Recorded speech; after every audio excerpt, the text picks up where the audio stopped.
Today's poem is Amanda. It is this poem is written about a child, a girl child, where she is controlled by her mother, and that is too much. Like she doesn't like that her mother is controlling her too much, and she what she is in a dream. She is daydreaming that she is wishing she should go to some place where her mother scolds her no more and she is very free. तो इस poem के अंदर अमंदा नाम का एक girl child है जिसको उसकी मदर के द्वारा बहुत ज़्यादा कंट्रोल करने की कोशिश की जाती है और उसको ये इंस्ट्रक्शन दी जाती है कि आप ये मत करो वो मत करो, बहुत सारे कामों की। तो जो आमंदा है वो अपने मन में सोचती है कि काश मैं एक ऐसी जगह पर चली जाऊं जहां मुझे पेरेंट्स बिल्कुल भी रोक टोक ना करें और वो एक मर्मेड की तरह, एक जल परी की तरह अपनी आज़ाद ज़िंदगी जिए। Don't bite your nails Amanda, don't hunch your shoulders Amanda, stop that slouching and sit up straight अमंदा।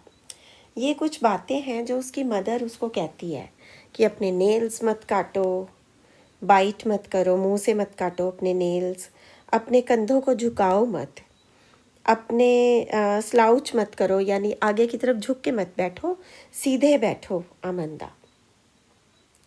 There is a languid emerald sea where the sole inhabitant is me, a mermaid, drifting blissfully. अब जो अमंदा है वो एक dream देखती है, काश कोई emerald की तरह का सी हो जहाँ पर मैं सोल इनहैबिटेंट हूँ, अकेली रहने वाली हूँ और दूसरा कोई ना उस ओशन के अंदर रहे और मैं क्या हूँ, according to Amanda, a mermaid, एक जलपरी, ड्रिफ्टिंग ब्लिसफुली। और मुझे इतना आशीर्वाद मिला है, इतना वरदान मिला है भगवान की तरफ से कि मैं सबसे अलग हो गई, ड्रिफ्ट हो गई यानी दुनिया से दूर जाके रह रही हूँ। ये तो उसका ड्रीम है। यानी कि एक पैसेज में don't bite your nails, don't hunch your shoulders, stop slouching, sit up straight, ये उसकी मदर के रोक टोक के सेंटेंसेस हैं। सेकंड में उसका ड्रीम है। थर्ड में फिर उसकी मदर के सेंटेंसेस है। Did you finish your homework Amanda? ये तो सबको आता होगा। क्या अमंदा आपने अपना होमवर्क किया? Did you tidy your room? क्या आपने अपना रूम क्लीन किया? टाइडी मतलब क्लीन करना। I thought I told you to clean your shoes, शायद मैंने तुम्हें जूते साफ़ करने के लिए कहा था। अब उसका ड्रीम स्टार्ट हो जाता है। आई एम एन ऑर्फन, मेरे कोई माँ नहीं, कोई बाप नहीं, ऑर्फन हूँ मैं। रोमिंग द स्ट्रीट, गलियों में आवारा घूम रही हूँ। I pattern soft dust with my hushed bare feet, और मैं खाली पैर हूँ, मैंने कुछ नहीं डाला हुआ और मैं अपने पैरों से डस्ट उड़ाती हुई चल रही हूँ। द साइलेंस इज़ गोल्डन, आज उसको, क्योंकि उसकी मम्मी उसको डांट रही है, रोक टोक करती है, तो उसको साइलेंस जो है ना वो स्वर्ग जैसा लगता है। साइलेंस इज़ गोल्डन यानी चुप रहना उसको बहुत अच्छा लगता है। फ्रीडम इज़ स्वीट, स्वतंत्रता उसको, आज़ादी उसको बहुत अच्छी लगती है। अब उसकी मम्मी क्या कहती है? Don't eat that chocolate, remember your acne, आप चॉकलेट मत खाओ, आपके चेहरे पर एक्ने निकल आते हैं। Will you please look at me when I am speaking to you Amanda, जब मैं तुमसे बात कर रही हूँ तो मेरा फेस देखो, मेरा नहीं। अमंदा की मम्मी अमंदा को कहती है कि जब मैं तुम्हें ये सब बातें कहती हूँ तो मेरी तरफ देखो, कि शायद वो सुन ही ना रही हो। अब उसका फिर से ड्रीम शुरू हो जाता है। I am Rapunzel, I have not a care, life is a tower, is tranquil and rare, I will certainly never let down my bright hair. अब एक स्टोरी है रपुंजेल की स्टोरी। अगर आप यूट्यूब पे सर्च करोगे आपको रपुंजेल की बहुत ब्यूटीफुल स्टोरी है, बच्चे सुनते होते थे इसको, तो वो मिल जाएगी। उसमें एक राजकुमारी होती है, राजकुमारी काइंड ऑफ थिंग है जिसके बाल बहुत सुनहरी और बहुत लंबे होते हैं। उसकी स्टोरी है, वो कहती है, वो उसका एटीट्यूड ऑफ लाइफ होता है आई डोंट केयर, मुझे किसी चीज़ की परवाह नहीं है और मैं रपुंजेल बन गई हूँ। काश मैं लाइफ एक टावर में बिताती हूँ जहाँ पर ट्रैंक्विल है। What is tranquil? पीस, काम, शांति, ट्रैंक्विल एंड रेयर। रेयर मतलब जैसा बहुत दुर्लभ हो, किसी किसी को मिले, उसको वो लाइफ मिली टावर के अंदर, बिल्कुल शांति से भरी हुई।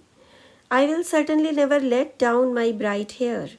मैं अपने चमकीले सुनहरी गोल्डन बालों को कभी भी नीचे नहीं खोलूँगी नहीं। लेकिन अब उसकी मम्मी की बातें। Stop that sulking at once Amanda, you are always so moody, anyone would think that I nagged at you. कि ऐसा मूड, ऐसा चेहरा बनाना बंद करो, तुम इतना मूडी क्यों रहती हो, वरना कोई सोचेगा कि मैं तुम्हें डांटती रहती हूँ। डांटने रहने का जो वर्ड है वो है नैग्ड एट यू। मैं तुम पर हमेशा डांट बरसाती रहती हूँ। तो ये बहुत ही ब्यूटीफुल सी एक पोएम है। मैं थोड़ा सा आपको इसके बारे में इंग्लिश में भी बता देती हूँ कि Amanda's mother always tries to control her, and she always keeps on giving her commands like don't bite your nails, don't sit like that, and don't did you finish your homework, did you clean your room, and did you clean your shoes, don't eat chocolate, don't do that, don't do that, this। इस तरह की बहुत सारी controlling things constantly उसके parents के द्वारा उसको बोली जाती हैं। But now comes the dream. What does Amanda actually dreamt? She dreams that there is a relaxing ocean. She is relaxing there. She is the sole inhabitant there. She wants to live there alone, just like a mermaid. What is mermaid? जल परी हिंदी में जिसको बोलते हैं। And she wants to drift from this beautiful world. She wants to go to that beautiful ocean, relaxing ocean. She doesn't want to live in this world. And does she want her parents? No. She wants to live like an orphan. वो एक orphan की तरह जीना चाहती है। She does not want to live with her parents.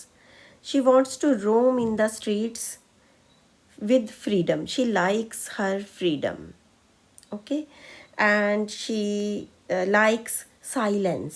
उसको खामोशी पसंद है। She likes freedom, she likes silence, she wants to eat anything she likes, and she wants to live like Rapunzel, who was quite free, and she loved tranquility. What is tranquility? Living in peace forever. And she loved her hair. So this is the beautiful poem, and robin clean इसके writer हैं। और यहाँ पर आप alternative जो passages हैं उनमें एक में स्कोल्डिंग, उसकी मम्मी की डांट, और एक में ड्रीम है। तो आप इसको पेयर बना के भी पढ़ सकते हो। आप ऐसे भी पढ़ सकते हो कि पहले उसकी मदर वाले पैराग्राफ सारे पढ़ लो, जैसे फर्स्ट, थर्ड,